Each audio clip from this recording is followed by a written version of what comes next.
ఏ బాటైనా పర్వాలేదంట, సమయంతో సాగటమే మన సింపుల్ సిద్ధాంతం.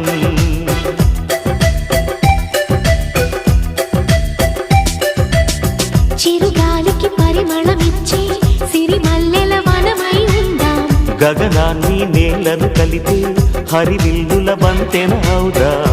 ఆనందం అంటే అర్థం మనమందా, ప్రతి పూట పాటై సాగే హుషారు సరిగమలో.